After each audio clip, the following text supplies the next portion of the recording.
সালাত আদায় করলে সেটা কবুলযোগ্য হবে? খুবই দরকারি একটি প্রশ্ন। আমরা যে আল্লাহকে সন্তুষ্ট করবার জন্য এবং তার কাছ থেকে বিনিময় লাভের আশায় সালাত আদায় করে থাকি, সে আল্লাহই যদি সালাতে সন্তুষ্ট না হন বা তার কাছে যদি সালাত অ্যাকসেপ্টেড না হয়, তাহলে এই সালাত বা নামাজ পড়ে কি লাভ হলো?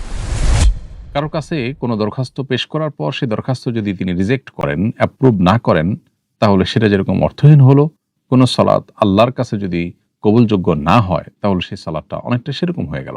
এজন্য একজন ইমানদার তিনি চেষ্টা করবেন তার সালাত যেন কবুলযোগ্য হয় এবং আল্লাহর কাছে অ্যাকসেপ্টেবল হয়।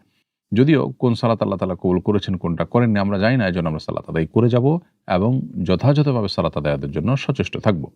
আল্লাহর কাছে সালাত যেন কবুলযোগ্য হয়, সেজন্য আমাদেরকে দুটি বিষয় লক্ষ্য রাখতে হবে। তার একটি হলো খুশু, আর একটা হলো খুদু। অর্থাৎ সালাতের বাহ্যিক যে স্ট্রাকচার, প্রত্যেকটা রোকন, দাঁড়ানো, রুকু, সেজদা, কেরাত ইত্যাদি, এগুলোকে যথাযথভাবে আদায় করা, এটা হলো সালাতের বাহ্যিক পার্টটা ঠিক করা। আরেকটা হলো সালাতে পরিপূর্ণ এবং নিবিড়ভাবে মনোযোগ ধরে রাখা, যাতে করে অন্য মনস্ক আমরা না হই এবং অন্য জগতে যেন বিচরণ না করি সালাতে। আল্লাহ বলেছেন, আকিমিস সালাত লিযিকরি, তোমরা সালাত কায়েম করো আমার স্মরণার্থে। অতএব আল্লাহর স্মরণ যেন পুরো সালাত জুড়ে থাকে, সেটি আমাদের লক্ষ্য রাখতে হবে। এই দুটি বিষয় যদি আমরা লক্ষ্য করতে পারি, ইনশাআল্লাহ বিদিল্লাহ সেই সালাত আল্লাহর কাছে অ্যাকসেপ্টেড হবে এবং গ্রহণযোগ্য হবে। আমাদের এই সালাত প্রসঙ্গে, অর্থাৎ যে সালাত আল্লাহর কাছে অ্যাকসেপ্টেবল হবে, সেই প্রসঙ্গে আল্লাহ রাব্বুল আলামিন কোরআনে কারিমে সূরা মুমিনুন 18 নম্বর পারার প্রথম সূরার প্রথম 2 আয়াতে বলেছেন, কদ আফলাহাল মুমিনুন আল্লাযীনা হুম ফি সলাতিহিম খাশিউন। সেই ঈমানদাররা সফল এবং সার্থক হবে যারা তাদের সালাতে খুশু এবং মনোযোগ ধরে রাখতে পেরেছেন। ঠিক একইভাবে বাহ্যিক স্ট্রাকচারটা যেন ঠিক থাকে, সে মর্মে নবী করিম সাল্লাল্লাহু আলাইহি সাল্লামের সুন্নাহকে অনুসরণ করে খুবই ধীরস্থিরতার সাথে সঠিকভাবে প্রত্যেকটা রুকুন আমাদেরকে পালন করতে হবে। বরা ইবনে আযিব রাদিয়াল্লাহু তাআলা আনহু বলেছেন, রামাকতু সালাতা মা মুহাম্মদ সাল্লাল্লাহু আলাইহি সাল্লাম, আমি মুহাম্মদ সাল্লাল্লাহু আলাইহি সাল্লামের সালাতকে খুব গভীরভাবে নিবিড়ভাবে পর্যবেক্ষণ করেছি। ফাওয়াজাদতু কিয়ামাহু ফারাকাতাহু ফা'তাদালাহু বা'দা রুকু' ফাসিজদাতাহু ফাজালসালতাহু বাইনা সিজদাতাইনি ফাজালসালতাহু বাইনা তাসলিমি ওয়াল ইনসিরাফ ফাওয়াজাদতুহু করিবাম মিনাস সাওয়া।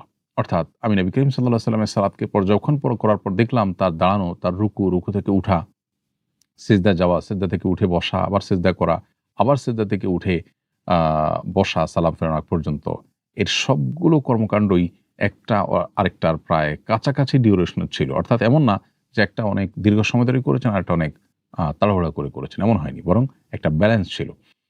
যেমন রুকুতে আমি কিছু সময় ব্যয় করলাম, রুকু থেকে উঠে দাঁড়িয়ে তার কাছাকাছি সময় ব্যয় না করে উঠে সোজা হয়েই আমি আবার সিজদায় চলে গেলাম।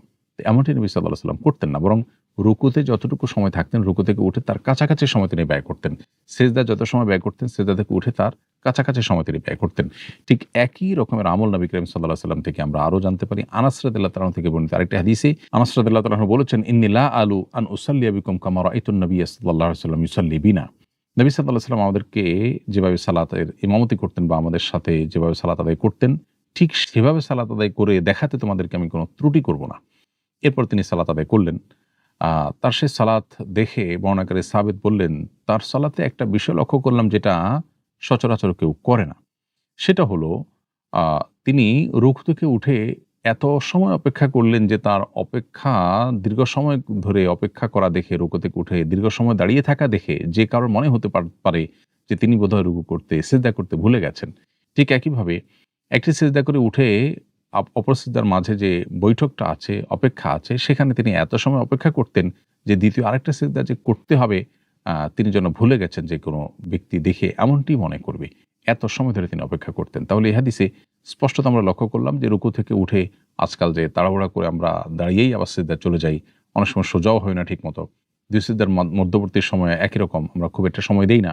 অথচ নবী সাল্লাল্লাহু আলাইহি ওয়াসাল্লাম সিজদা এবং রুকুতে যে পরিমাণ সময় দিতেন, এই রুকু থেকে উঠে এবং সিজদা থেকে উঠে তার কাছাকাছি সময়ে তিনি ব্যয় করতেন।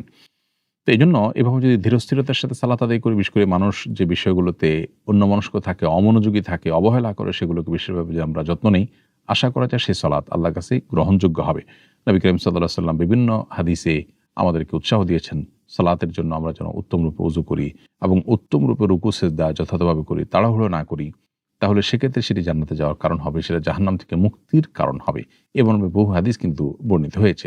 আবু দারদা রাদিয়াল্লাহু তাআলা আনহু থেকে বর্ণিত আরেকটা হাদিস গুরুত্বপূর্ণ। এখানে তিনি বলেছেন যে নবী করিম সাল্লাল্লাহু আলাইহি ওয়াসাল্লাম ইরশাদ করেছেন, আউয়ালু শাইইন ইউরফা মিন হাযিহিল উম্মতি আল খুশু হাত্তা লা তারা ফিহা খাশিআ। এই উম্মতের সবচেয়ে আগে যে জিনিসটি তুলে নেওয়া হবে, যে নেয়ামত এই উম্মত থেকে নিয়ে নেওয়া হবে, সেটি হলো সালাতের খুশু।